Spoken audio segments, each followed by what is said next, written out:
Magandang umaga. Pinabati ko kayong lahat mga kapatid, pati na ang lahat ng mga manonood na nananabik sa ating Panginoong Diyos. Binabati ko rin ang lahat ng mga nagdiriwang ng kani-kanilang mga karawan sa buwang ito. Gayon din yung mga mag-asawang nagdaraos ang taunang anibersaryo. Nato na naman po tayo sa ating lingguhang mensahe na tatalakay po sa iba't ibang paksa na magbibigay sa atin ng kaalaman, karunungan, at tamang pagpapasya sa patnubay ng ating Ama at Panginoong Hesus. Bago po tayo magsimula, inaanyahan ko po kayong lahat sa isang maikling panalangin.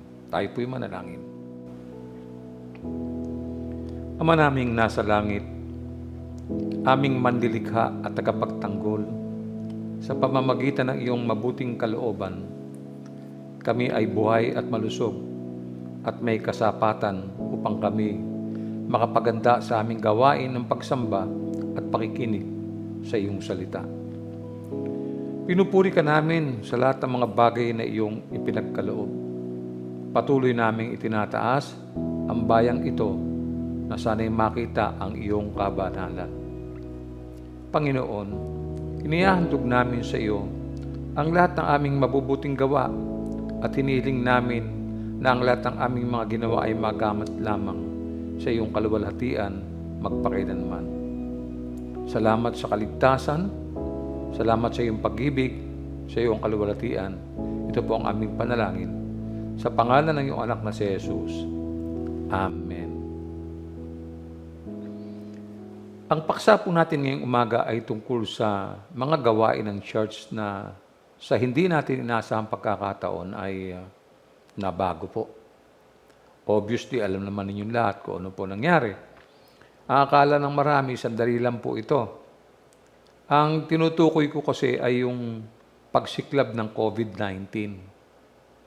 Mabilis ang mga pangyayaring ito at marami sa atin ay talagang hindi nakapaghanda. Hanggang ngayon ay narito pa rin at patuloy na tumataas ang bilang ng mga taong nasasalanta. Kani-kanina nakatanggap na naman ako ng report at maraming mga barangay po ang ila-lockdown na naman. No? Hindi ka makakalabas ng bahay kung wala kang quarantine pass at face mask. Kung papasok naman sa trabaho, walang masakyan. Napakahirap po, no? Sa bawat pamilya, isa lamang ang maaaring lumabas, no? May oras at araw lamang. Sabi nga ng ilang matatanda, parang panahon ng Kastila. Noong kasing panahon nila, hindi ka raw basta makakalapunta sa kabilang barangay. Hindi ka pwede lumabas. Sisitahin ka at hahanapan ka ng pass. Wala naman pong may kasalanan nito. Hindi ito kasalanan ng ating pamahalaan o ng mga namumuno ng ating bayan. No? Wala pong dapat sisihin dito. No? Ito ay dumating sa buhay nating lahat na sa aking pananaw ay may dalang mensahe. Ang paksa natin ngayong umaga ay may pamagat na pangangaral sa isang kalat na kongregasyon. Karamihan ng mga churches ngayon sa buong mundo, malaki o maliit, ay naapektuhan po dahil sa walang patawad at mabagsik na krisis ang COVID-19.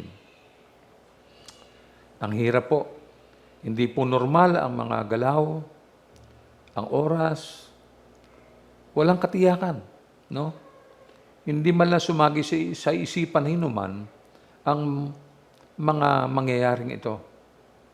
Yung mga ministeryong matatagal na ay nahinto, biglang nasara. Yung mabang gawain natigil rin. Katulad ng fellowship, yung pong morning devotion at prayer meeting. Mahalaga pa naman itong mga gawain ito pero wala po tayong magagawa. Gaya na sinasabi ko, hindi natin naasahan ang mga bagay na ito. Ang mga kongregasyon ay hindi pinapayagang magtipon sa church dahil mahigpit po ang pagbabawal ng Interagency Task Force. Ngayon, nangagkalat ang mga kapatid at nananatili na lamang sa tahanan kagaya ninyo. No? Bilang pag-iingat na rin at pagsunod na kung kaya ang paraan ng ugnayan mga kapatid ay limitado na po lamang sa mga text, etc. So ano pong gagawin ng pastor at mga tagapakinig sa ganitong kalagayan? Paano tayo makakagawa at kikilos sa church sa gitna ng COVID-19? Alam niyo, akala talaga ng marami ay sandali lang ito, pero hindi po. Ito po ay tumagal, at tila hindi matatapos pa. Paano tayo makakagawa at kikilos sa church, no? Sa gitna ng problemang ito?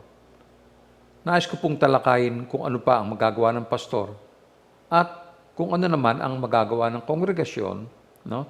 Habang ang pangangaral ng salita ng Diyos ay nagpapatuloy. Sa kauna-unahang pagkakataon, ihayag ko sa inyo ang mga tungkulin kailangang gawin ng inyong pastor. Puntahan natin ang Roma number 1, usapin ng ministeryo. Letter A, ang paraan ng gawain ay nagbago. Yun po, nagbago. No? Ang pastor at ang kawan ay nasadlak sa isang di pangkaraniwang kalagayan. Nadali tayo para tayong, alam mo parang aksidente, no? Hindi mo alam na mababangga, no? Alalahanin niyo na ang church na ito tinawag ng Diyos sa pamamagitan ng Kristo Jesus, no? Ang mga mananampalatayang ito kabilang sa pandaigdigang church, ngayon po ay nakakalat. Kailangan po ng church ang kalinga, patnubay, at payo. Kailangan niyo yan. No? Mahigpit ang tagubilin po ng ating Panginoong Hesus sa lahat ng mga tagapaglingkod, kasama ang pastor, nagampanang mabuti ang mga tungkulin sa anumang panahon. May mga tagubilin din siya kay Apostol Pedro at sa mga matatandang namumuno ng church na kailangang alagaan ang kawan ng Diyos. Ganito po ang tagubilin kung ating babasahin sa unang Pedro, Kabanatang 5, Talatang 2. Alagaan ninyo ang kawan ng Diyos na ipinagkatiwala sa inyo. Alagaan ninyo ito ng maluwag sa loob at hindi napipilitan lamang. Yan ang nais ng Diyos. Gampanan ninyo ang inyong tungkulin, hindi dahil sa kabayaran, kundi dahil gusto ninyong makapaglingkod. Yun po yung sinabi ng Panginoon kay Apostol Pedro, no? Kaya hindi ho maaaring tumigil ang mga manggagawa, lalo na ang pastor sa mga gawain, sapagkat napakalaki ng pagtitiwalang ipinagkaloob ng Diyos sa Kanya. Kailangan gampanan mabuti ang mga tungkuling iniatang sa kanila sapagkat ito po ay merong kaukulang pananagutan. Importante yan, no? Hindi tayo kailangan hindi tayo magpabaya. Alam natin na sa bawat liko ng church, kailangan ay nakatutok at binabantayan mabuti. May pananagutan kasi, no? Ang utos ay, una, alagaan ang kawan ng Diyos. Yun po yung maliwanag na utos. Alagaan ang kawan ng Diyos. Sa unang Pedro, Kabanatang 55, Kabanatang 2, unang bahagi, ang sabi, alagaan ninyo ang kawan ng Diyos na ipinagkatiwala sa inyo. Malinaw po yung mga titik. Alagaan ninyo ang kawan ng Diyos na ipinagkatiwala sa inyo. Ang tinutukoy po rito, kayo. Kayo yung ipinagkatiwala ng Diyos sa amin. No? Maliwanag po yun. Kailangan gampanang mabuti ng pastor ang kanyang mga tungkulin sa kawan. Yun ang utos eh. Alagaan at pangasiwaan ang mga ipinagkatiwala sa kanya. Ito ang tungkuling ibinigay ng ating tagapagligtas at Panginoon. No? Ganito po sinabi ni Jesus sa kanyang mga alagad mula sa aklat ng Juan, Kabanatang 10, mula 1 hanggang 16. Pakatandaan ninyo, ang pumapasok sa kulungan ng mga tupa nang hindi sa pinto nagdadaan, hindi umaakyat sa di dapat pagdaanan, ay magnanakaw at tulisan. Ang tunay na pastol ay sa pintuan nagdaraan. Pinapapasok siya ng gwardya at pinapakinggan ng mga tupa ang kanyang tinig. Tinatawag niya ang kanyang mga tupa sa kani-kanilang pangalan at inilalabas sa kulungan. Kapag nailabas na, siya'y nangunguna sa kanila at sumusunod naman ang mga ito sapagkat kilala nila ang kanyang tinig. Hindi sila sumusunod sa iba, kundi patakbong lumalayo sapagkat hindi nila kilala ang tinig ng iba. Sinabi ni Jesus ang talinghagang ito, ngunit hindi nila naunawaan ang ibig niyang sabihin. Kaya't muling sinabi ni Jesus, pakatandaan ninyo, ako nga ang pintuang dinaraanan ng mga tupa. Ang mga nauna sa akin ay mga magnanakaw at mga tulisan, ngunit hindi sila pinakinggan ng mga tupa. Ako nga ang pintuan, ang sinumang pumapasok sa pamamagitan ko'y maliligtas. Papasok siya at lalabas at makakatagpo ng pastulan. Dumarating ang magnanakaw para lamang magnakaw, pumatay at manira. Naparito ako upang ang mga tupa ay magkaroon ng buhay, ng isang buhay na masagana at ganap. Kita niyo po yung sinabi ng Panginoon. Malinaw, no? Alam niyo mga kapatid, ang mga pahayag na sinabi ng ating Panginoon ay ito na yata yung pinakamaringal sa lahat ng kapahayagan ng Panginoon. Tulad ng Diyos, nagkaloob po siya ng isang nag-uumapaw na kaloob. Anong uri po ng kaloob ang tinutukoy ko? Basahin natin ang liham ni Pablo kay Tito sa 3:6. Masaganang ipinagkaloob ng Diyos sa atin ang Espiritu Santo sa pamamagitan ng ating tagapagligtas na si Jesucristo. Linaw, no? Yung pong mga tumanggap ng kaligtasan buhat sa ating Panginoon ay may pangmatagalang mapagkukunan ng buhay para naman sa iba. No? Ang buhay natin ay may kinabukasan. May kinabukasan sa kanyang mga kamay. Pinasasagana ng Diyos ang bagong buhay na ito sa kanila. Ang sabi, ang magnanakaw ay dumarating para lamang magnakaw. Ano ibig sabihin nun? Nakahawan tayo ng panahon, ng pagkakataon. Umapatay siya at naninira. Marami sa atin ang naging biktima niya. Marami sa atin ang sinira ang buhay ng magnanakaw na ito. Subalit sinasabi po ng talata na naparito ang Panginoong Yesus upang magkaroon tayo ng isang buhay na masagana at ganap. Iba eh. Ang magnanakaw dumating dito para pumatay, para manira. Di ba? Ang Panginoon dumating dito para magbigay ng buhay. No? Nung una, hindi na ipahayag ng buhay na ito ang tungkol sa kagandahan ng Diyos. No? Ang kanyang pag-ibig, ang kanyang halimuyak, ang kalakasan, ang hatid niyang kalaguan, ang pag-unlad natin, kaligtasan laban sa kamatayan, at ang pagpapatuloy ng buhay na walang hanggan. Noong araw, hindi ko rin naunawaan yan. Wala sa isipan ko kasi ang mga bagay na yan. Ang salita ng Diyos ay buhay. At naparito si Kristo upang ipagkaloob ang mga ito sa atin. Ituloy natin ang pagbasa ng mga talata karugtong nung kanina. Ganito sinabi ni Jesus sa verse 11.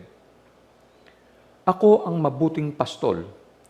Iniaalay ng mabuting pastol ang kanyang buhay para sa mga tupa.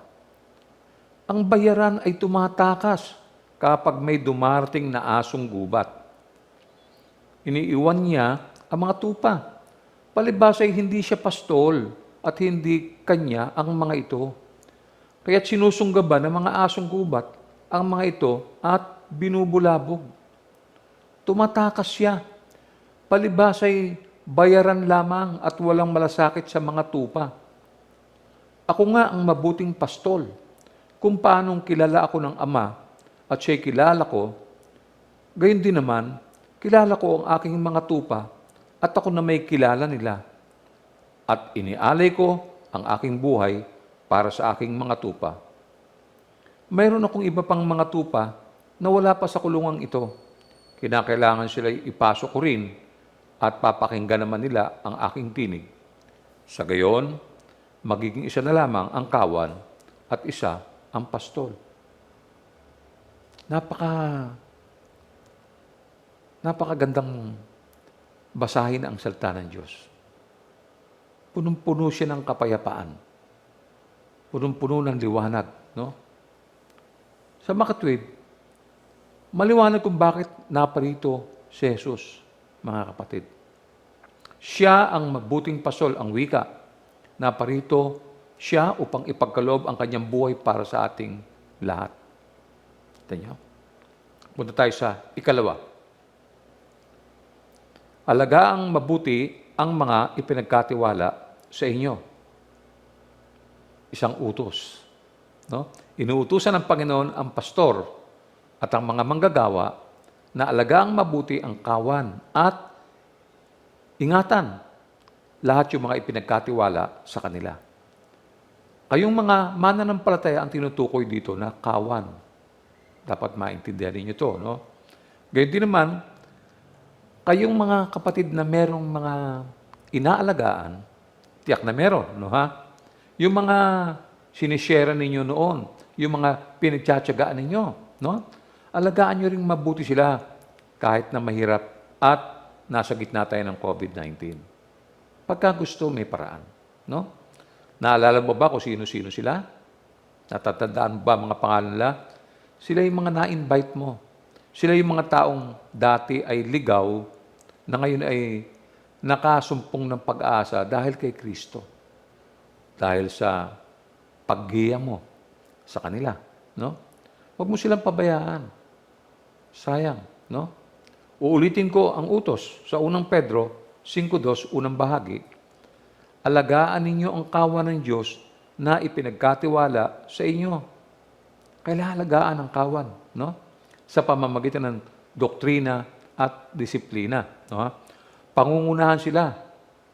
Pakakainin, pakikinggan, ipapanalangin, pagpapayuhan at babantayan sapagkat sila ang mga kawan ni Kristo. Naintindihan nyo?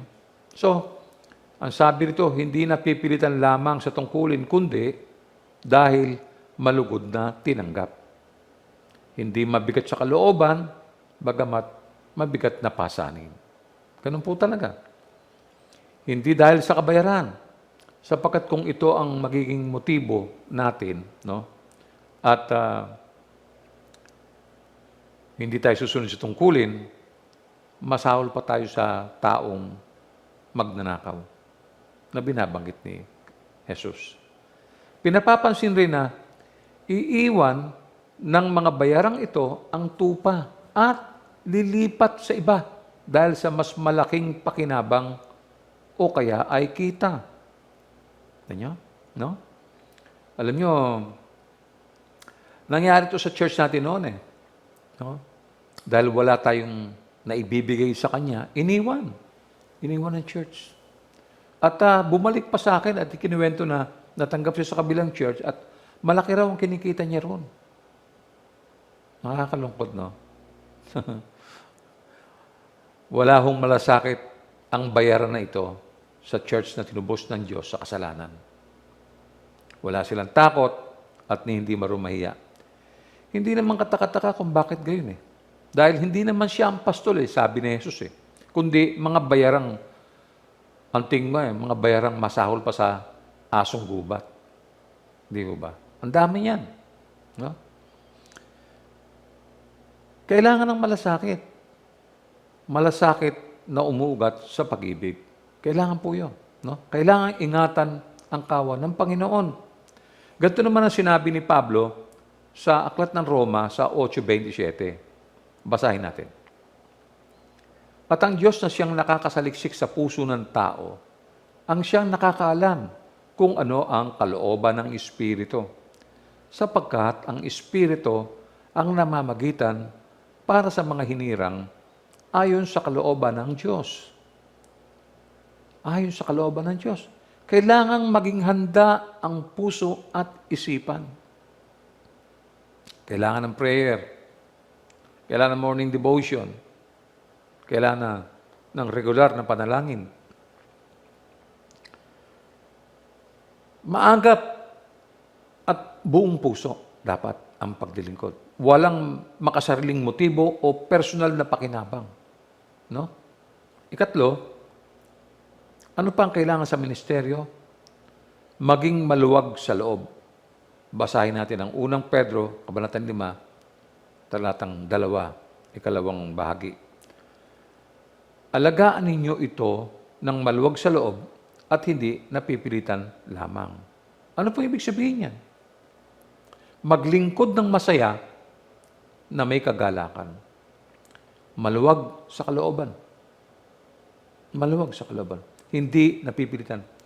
Ganun po ang paraan ng paglilingkod na binabanggit sa talata ng bagong tipang aklat.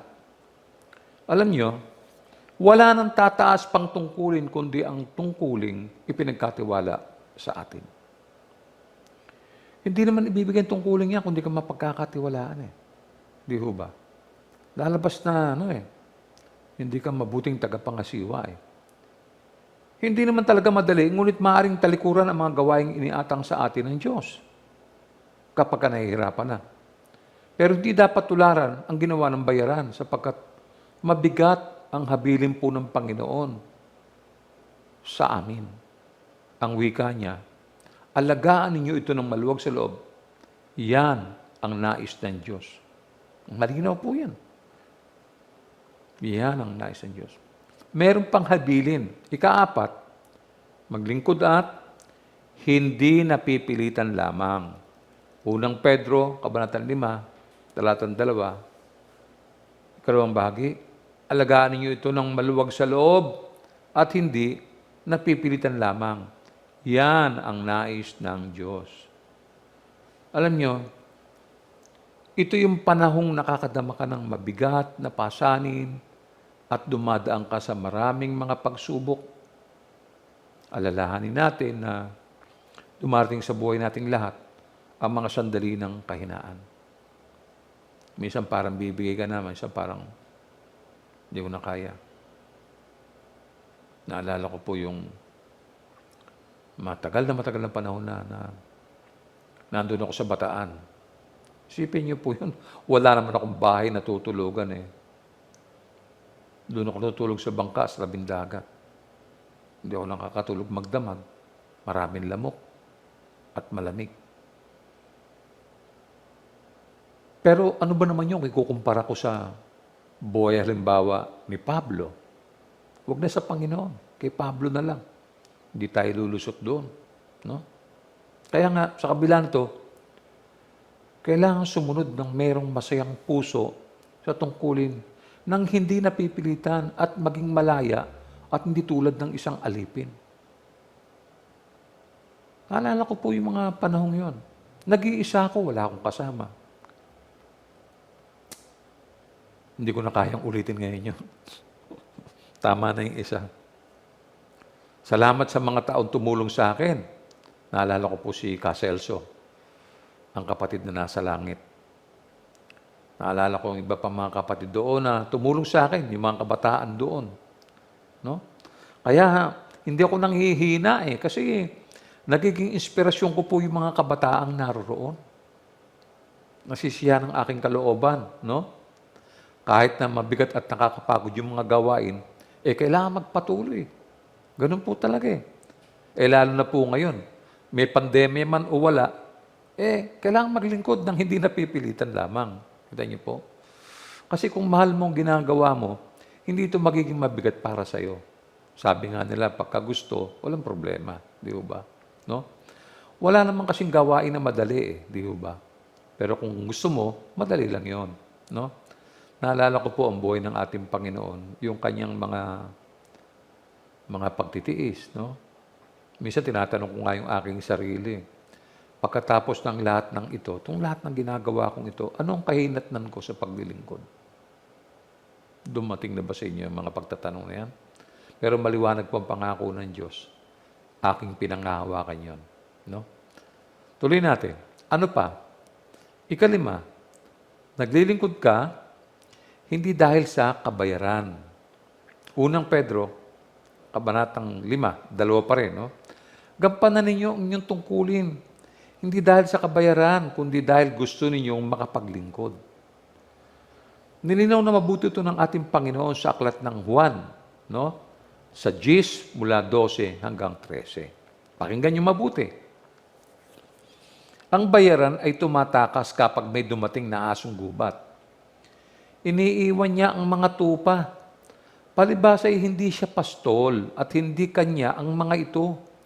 Kaya't sinusunggaban ng asong gubat ang mga ito at binubulabog.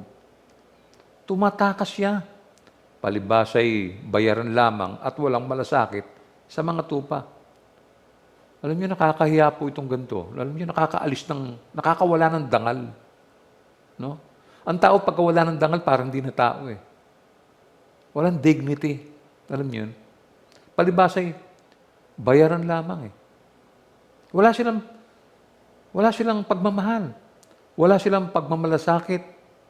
Pero kaya nilang iwanan yung kawan, kaya nilang abandonahin. Ang bihira. Naalala ko nung magsimula kami, doon sa may Kalye General Evangelista, 18 kami. Gusto ko nang give up noon. Kasi walang support eh. Wala kaming pera. Napakahirap po talaga. Pero alam niyo, ang tanging nagbibigay ng inspirasyon sa amin ay yung lakas na nagmumula sa Diyos. Hindi kami huminto. At ang resulta, eto. Ngayon, kahit na nasa mga bahay kayo, tuloy yung gawain. Hindi po siya namatay, hindi nawala. Yun pong ibig sabihin. Nakita niyo po yun? Kasi, hindi ka naman bayaran eh. Kita niyo? Kahiya-hiya eh. Walang dangal, hindi maganda, no? Maraming ganyan. Lalo na ngayon laganap ang sakit. Maraming mga pastor dyan eh, wala nang ginagawa eh, kasi may COVID nga raw eh, no? Wala nang ginagawa sa church. Kaya, napakawawa po yung mga churches eh. Buti nga tayo, ako nga, medyo nagtatanong pa nga ako kung ang lahat ba ay nakakapanood o hindi. Sana lahat nakakapakinig o nakakapanood every Sunday. Kasama yung kanilang mga mahal sa buhay. No? Ganyan ang Christian dapat. No? Basahin natin ang payo ni Apostol Pablo kay Timoteo. Totoo ang pahayag na ito. Ang sino mang nagnanais na maging tagapangasiwa sa iglesia ay naghahangad ng mabuting gawain. Kaya nga, ang isang tagapangasiwa ay kailangan walang kapintasan. Isa lamang ang asawa, marunong magpigil sa sarili, maingat, kagalang-galang, bukas ang tahanan sa iba at may kakayahang magturo. Hindi siya lasenggo, hindi marahas, kundi mahinahon. Hindi mahilig makipag-away at hindi maibigin sa salapi. Dapat mahusay siyang mamahala sa sariling pamilya, iginagalang at sinusunod ng kanyang mga anak. Sapagkat paano siya makakapangasiwa ng maayos sa iglesia ng Diyos kung hindi niya maiayos ang sarili niyang pamilya? Kailangan siya'y matagal ng mananampalataya, sapagkat kung hindi, baka siya'y maging palalo at mapahamak na gaya ng dyablo. Bukod dito, kailangan siya'y may mabuting patotoo sa paningin ng mga hindi sumasampalataya upang di siya mapintasan at hindi mahulog sa bitag ng dyablo. Kita niyo? Kailangan malinaw ang aral, maliwanag ang pag-iisip, may konbiksyon na maglingkod sa ipinagkatiwalang kawan ng Diyos sa Kanya at hindi nakatingin sa salapi. Alisin mo yung pera. Kasi kung yan lang naman ang magiging motibo mo sa paglilingkod, sabi ko nga, parang kang asong gubat. No? Hindi tayo naglilingkod dahil dyan. Basta ako naniniwala ako na ang Diyos ay magpo-provide. Hindi niya kakalimutan yung kanyang anak. Bahala ang Diyos yan. Huwag mo intindihin yun. Sa tagal-tagal ng aking paglilingkod, hindi ko pa naranasan yung magutom ako o mawalan ng pera. Hindi po. Ang Diyos na nagpo-provide eh. Sabi ng Biblia, God is a good provider. Paano? Anong kakatakot mo sa paglilingkod? Di ba? Mahiya ka naman. Kung natatakot kang maglingkod at inaalala mo lang pera, aba, lumalabas na wala kang tiwala sa Diyos. Lumalabas na mukhang hindi ka nakakilala sa Diyos. No? Sige, linawin pa natin yung mga susunod na paksa. No? Yung ika-anim, naglilingkod sa ministeryo dahil gusto mong makapaglingkod. Yun po yun. Gusto mong makapaglingkod. Kaya ka naglilingkod sa ministeryo. 1 Peter chapter 5, verse 2, ika-4 na bahagi. Gampanan ninyo ang inyong tungkulin, hindi dahil sa kabayaran, kundi dahil gusto ninyong makapaglingkod. Naglilingkod ka dahil gusto mo, dahil love mo ang maglingkod. Dahil sa pag-ibig. Yan ang pinakamasarap eh. Ang love kasi universal eh. Ano yan eh? Ang hirap magtrabaho, yung katrabaho ka, pera, yung mga nag-uopisina sa inyo. Pag-aralan nyo. Di ba? Trabaho ko ng trabaho, hinihintay mo yung 15 katapusan. Pag dumating yun, kulang pa. Di ba nyo napansin yun? Pag hinati-hati mo na, kulang. Di ba? Kaya ka nagkatrabaho dahil sa pera, dahil sa sweldo. Di ba? Iba yung nagkatrabaho ka dahil sa pag-ibig, dahil gusto mo, no? So, kailangan namang sa mga naglilingkod, kailangan may katapatan sa gawain ito. Kailangan merong katapatan, no? Wala sa isipan ang pagnanasa sa salapi. Alisin mo yung pera. Alisin mo yung pakinabang. Kundi mula sa pusong nagmamahal. Yan ang dapat. Ang sarap kasi, alam niyo ako, namimiss ko na kayong lahat eh. Sa totoo lang.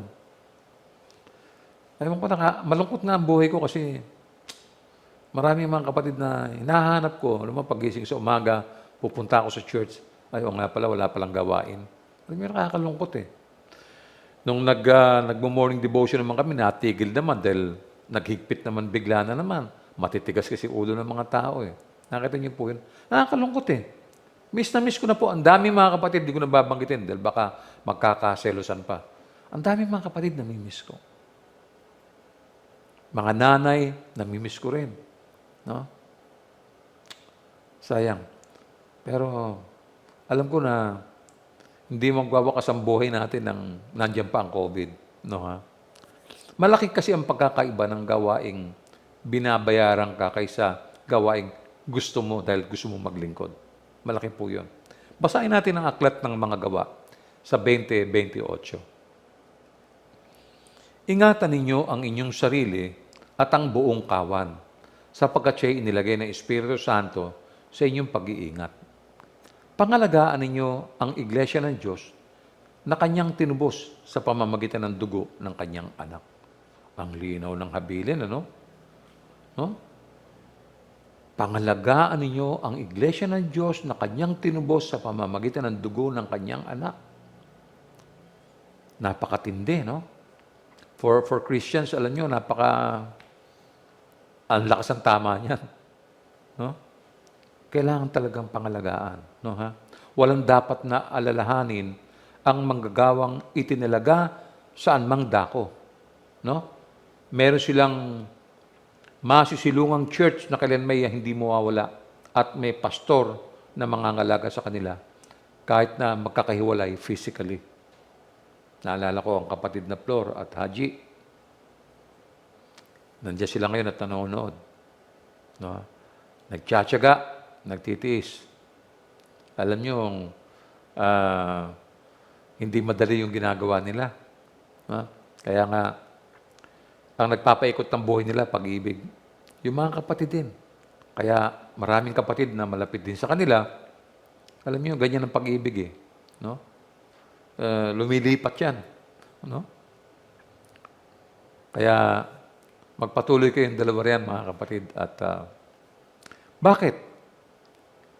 Bakit kailangan ingatan ang church na ito.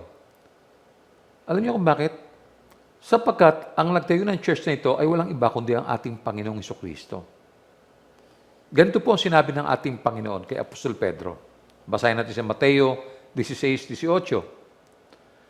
At sinasabi ko sa iyo, ikaw ay Pedro, at sa ibabaw ng batong ito ay itatayo ko ang aking iglesia, at ang pintuan ng daigdig ng mga patay ay hindi magtatagumpay laban sa kanya.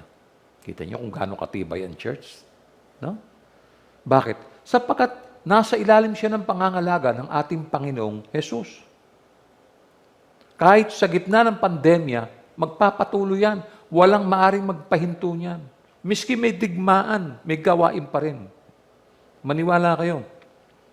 Totoo ang sinabi ng Panginoon na ang pintuan ng daigdig ng mga patay ay hindi magtatagumpay laban sa Kanya. Ang Diyos ang nagsabi niyan. So, napagtanto nating lahat ito ngayon tayo ay nasa ilalim ng pandemya. Kitang-kita natin yan. Hindi ito tumigil. Yung church, hindi tumigil, kundi nagpapatuloy pa rin. Hindi ito ministry as usual. Sinisikap nating matutunan ang isang bagong estilo ng gawain. Ang paraan ng gawain ay nagbago.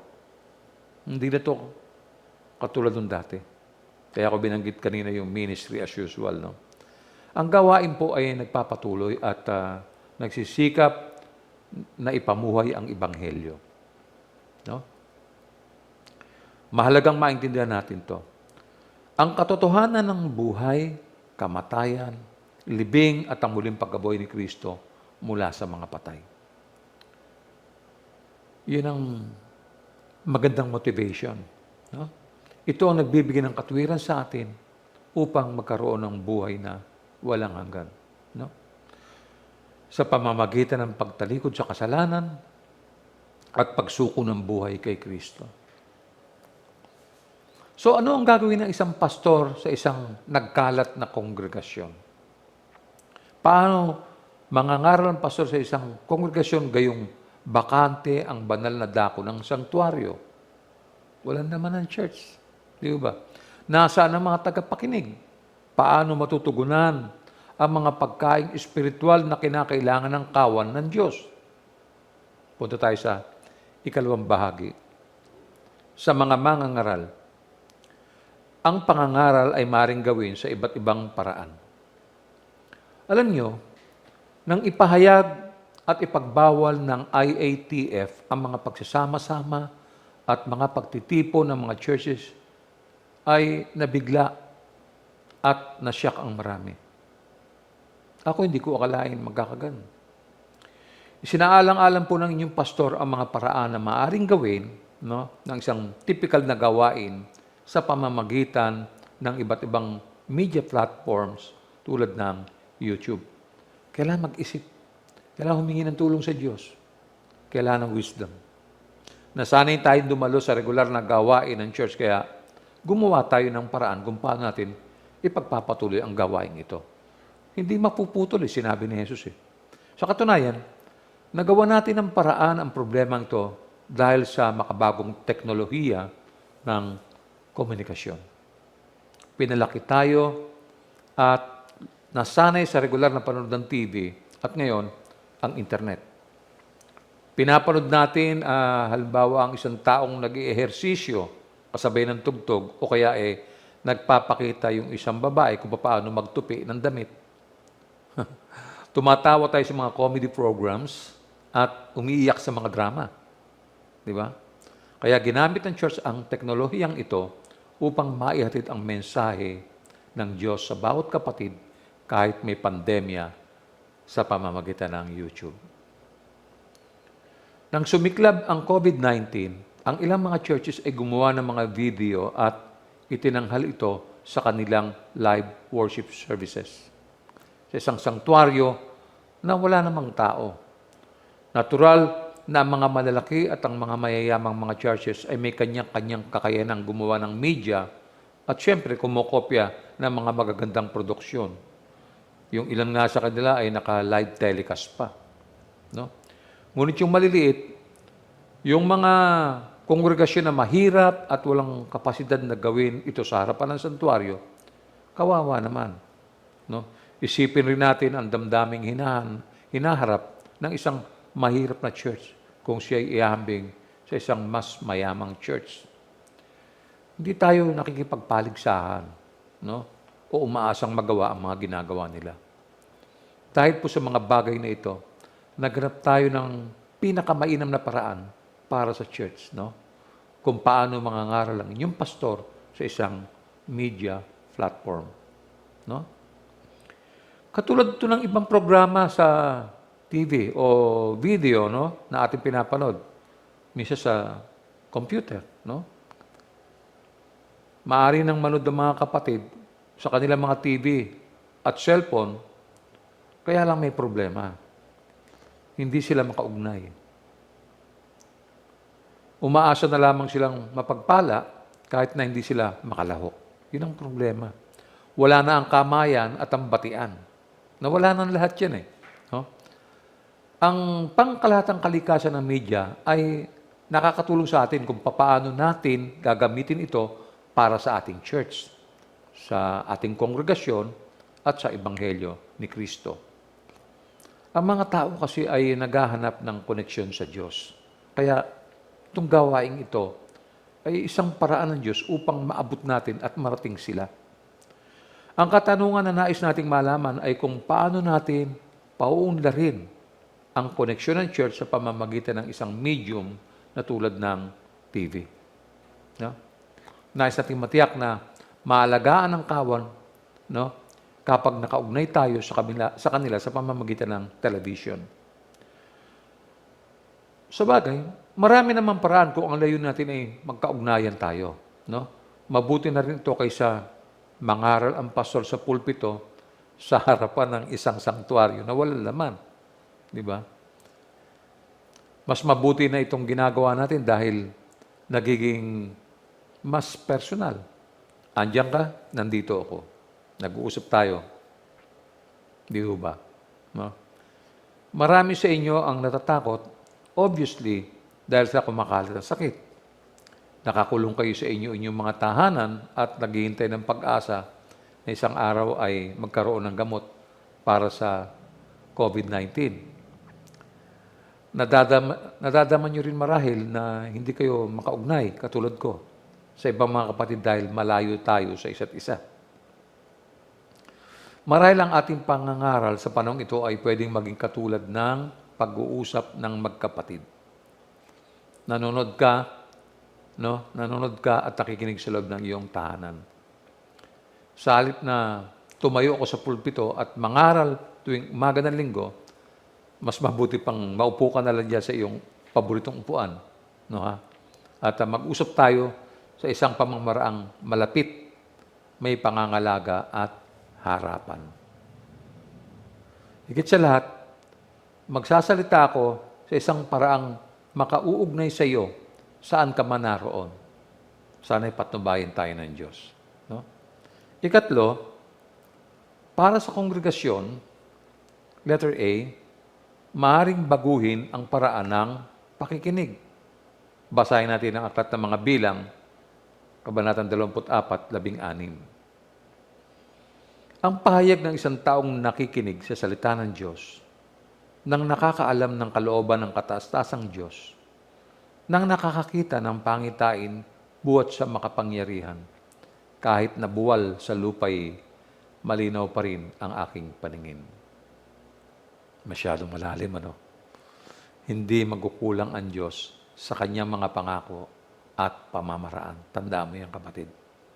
Kung kayo'y manonood at makikinig sa gawain sa pamamagitan ng cellphone, TV o computer, no, ha? Ang pinakamalaking pagbabago na maaari niyong gawin ay ang paraan ng inyong pakikinig. No? Paraan ng inyong pakikinig. May 4 na konsiderasyon kung paano niyo babaguhin ang paraan ng inyong pakikinig. Makinig ka mabuti. Mahalaga ang mga ito. Una sa lahat, manalangin.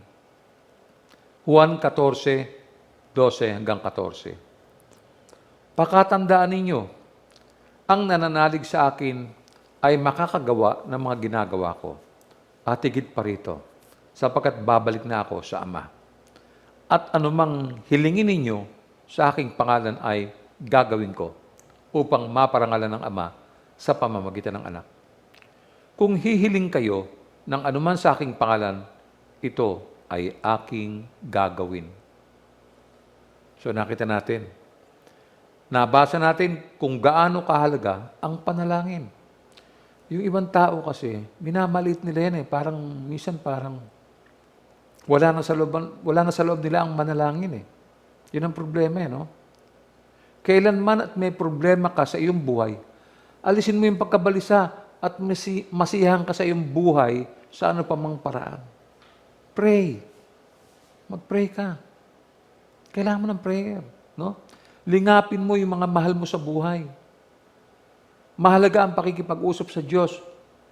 Kayong dalawa lang. Wala nang higit sa parang ito, kapatid. Dumalo ka sa araw ng gawain ng may panalangin.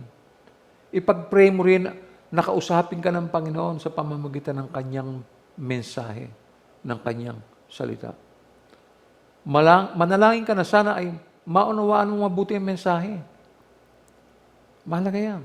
Ipag-pray mo rin yung mga dating pinapollow up mo, yung mga sinishare mo.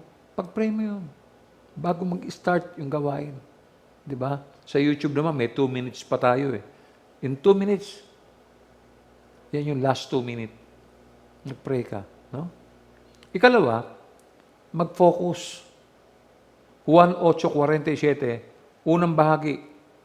Ang mula sa Diyos ay dumirinig ng mga salita ng Diyos. Kita mo na? Yun daw, mga sa Diyos, yung mula sa Diyos, dumirinig ng mga salita ng Diyos. Sa Marcos 4:24, unang bahagi, idinugtong pa niya, unawain ninyong mabuti ang inyong naririnig. Ano pong ibig sabihin nito? Ang ibig sabihin nito ay bigyan mo ng mariing pansin ang sinasabi ng Panginoon habang ikaw ay nakikinig. Mariing pansin. Alisin mo ang anumang istorbo sa iyong panonood at pakikinig. Kung may maingay na bata, patahimikin mo. Importante kasi baka makasingit yung mga bagay hindi dapat. Baka may niluluto ka, patayin mo muna. No? Tapos pag kumukulong, tatakbo ka, iiwanan mo yung mensahe. No, ha? Bigyan mo ng atensyon ang sinasabi ng salita. In short, mag-focus ka. Huwag kang magpabaya. Makinig na mabuti, itala ang mga mahalagang punto na inihahatid sa iyo ng mensahe at huwag baliwalain ito. Kita mo? Tanda mo yan. No? Ikatlo, makipag-ugnayan. Ang sabi po sa aklat ng unang Juan, 5:14, hindi tayo nag-aatubiling lumapit sa Kanya dahil alam nating ibibigay niya ang anumang hingi natin kung ito'y naaayon sa Kanyang kalooban. Nakita niyo po? Lahat ng bagay, lahat ng plano natin, minsan nagkakaroon tayo ng problema dahil sa kakulangan ng pagtitiwala. No, ha? Yung mga kapatid na hindi natin nakikita, parang ano yan? Lumapit ka sa Panginoon. Huwag kang magkatubiling lumapit sa Panginoon. Dahil alam natin na ibibigay niya ang anumang hingin natin. Sabit na naman dito yung prayer. Kita nyo? Tayong mga nananalig sa Diyos ay may pagtitiwala na nakikinig siya. Alam natin yun. Anytime tayong kumatok, tumawag sa Kanya, nakikinig siya. Anumang panalangin na inihandog natin ng may pananampalataya ay nahahayag ayon sa Kanyang kalooban. Basahin natin yung aklat ng mga awit. Sa 37, verse 4 and 5. Kayawi mo hanapin ang kaligayahan at ang pangarap mo iyong makakamtan. Ang iyong sarili sa Kanya italaga. Tutulungan ganap kapag ikay nagtiwala. Nakita niyo na? Ang iyong sarili sa Kanya italaga. Makipag-ugnayan tayo. Hindi lamang sa mga kapatid, kundi lalong higit sa ating Panginoon. Para sa ilan, ang pagtatala ng paksa, panalangin, kahilingan ay may dalang tulong, kapatid, buhat sa mensahe na iyong pinakikinggan. Naging seryoso ka sana, no? Makakatulong ito upang maranasan ang personal na pakikinig sa mensahe na dinay-deliver ng pastor every Sunday. Parang, eto, magkaharap lang tayo, no? Kailan nakaugnay ka lagi? Huwag mong puputulin yan. Yung mga napakinggan mo, i-share mo doon sa mga hindi nakapanood. I-share mo. Saang area ng mensahe, hinipo ka ng Diyos. Yun ang i-share mo. No? So, ikaapat, alamin kung ano ang magaganap sa iyong pakikinig. Isaalang-alang mo ang mga salita ng nangangaral na parang personal kayong nag-uusap, magkaharap. Ayan. One-on-one. Para tayong one-on-one. Makakatulong ito para makapokus ka at maka-interact ka sa kung ano ang sinasabi ng mensahe. Mahalaga yan, no? Pinatitibay ng gayong ugnayan ang diwa ng presensya sa nakikinig at ang presensya ng nangangaral na nagdanais na makipag-usap sa iyo. Nakita mo? Ang COVID, kahit ano pang bagsik niyan, hindi niya kayang patayin ng church. Tanda mo. Sa aking pagtatapos ngayong umaga,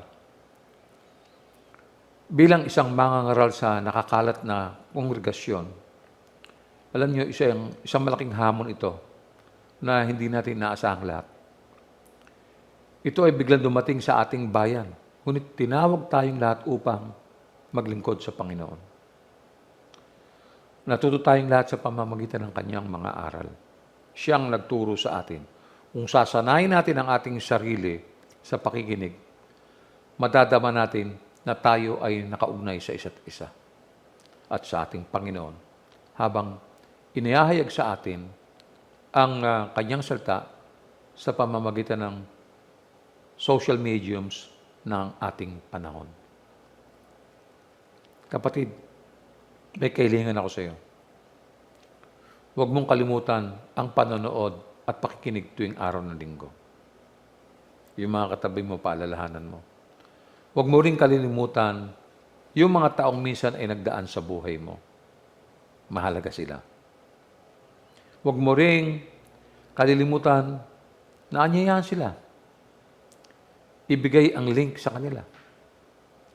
Huwag mong kalimutan na ginagamit ka ng Panginoon upang makilala nila ang may dalang ng langit at lupa at ang tagpagligtas. Magpatuloy ka sa iyong pananampalataya at huwag hamakin ang mga habilin ng kanyang salita. Makinig ka mabuti. Ganito sinabi ni Jesus sa Mateo 5:3 hanggang 11. Mapalad ang mga taong walang inaasahan, kundi ang Diyos, sapagkat mapapabilang sila sa kaharian ng langit. Mapalad ang mga nagdadalamhati, sapagkat aalipin sila ng Diyos.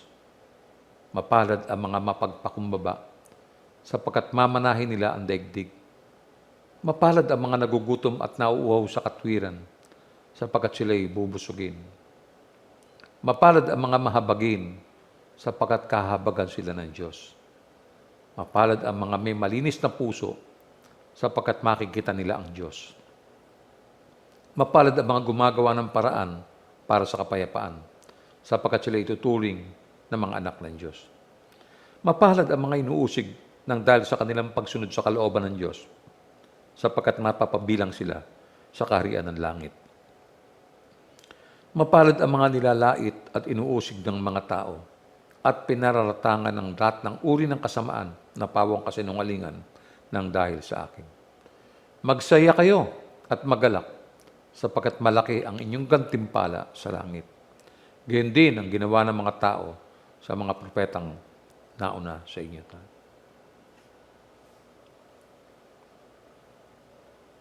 Bago tayo magtapos sa umagang ito, nais ko pong ipanalangin ang mga may kaarawan at ang mga nagdadaos ng kanilang anibersaryo sa buwan ng Agosto. Papanalangin ko muna yung mga may birthday. Manalangin tayo. Panginoon, itinataas ko po ang lahat ng mga kapatid na nagdaraos ng karawan sa buwan ng Agosto. Gamitin nawa nila ang mga karagdagang araw sa pamamagitan ng matapat na paglilingkod sa iyo. Madamanawa nila ang iyong presensya sa araw-araw ng kanilang buhay. Salamat, Panginoon, sa iyong kaloob ng mga biyaya para sa mga may kaarawang ito. Ito po ang aking panalangin sa pangalan ni Jesus. Amen. Padalangin po naman natin ang mga may anibersaryo ng mag-asawa sa buong ito. Nanalangin tayo. Panginoon, nagpapasalamat po ako sa buhay ng mga mag-asawa na nagdiriwang ng kanilang anibersaryo sa gitna ng COVID. Tinadalahin ko po na patuloy mong bigkisin at pagpalain ang bawat mag-asawa kasama ang kanilang mga anak. Mahayag nawa ang kanilang pag-ibig sa isa't isa at maging pagpapala ito sa iba pang mag-asawa. Bigyan mo po sila ng marami pang taon ng katapatan sa kanilang paglilingkod. Palain mo po ang kanilang buong sambayan. Maraming po salamat. Ito po ang aking dalangin sa pangalan ni Jesus. Amen. Binabati ko po ang lahat ng mga nagdiriwang ng kaarawan at yung mga anibersaryo sa buong buwan ng Agosto. No? Isang maligayang pagbati po sa inyong lahat. No? Tanggapin po natin ang bendisyon.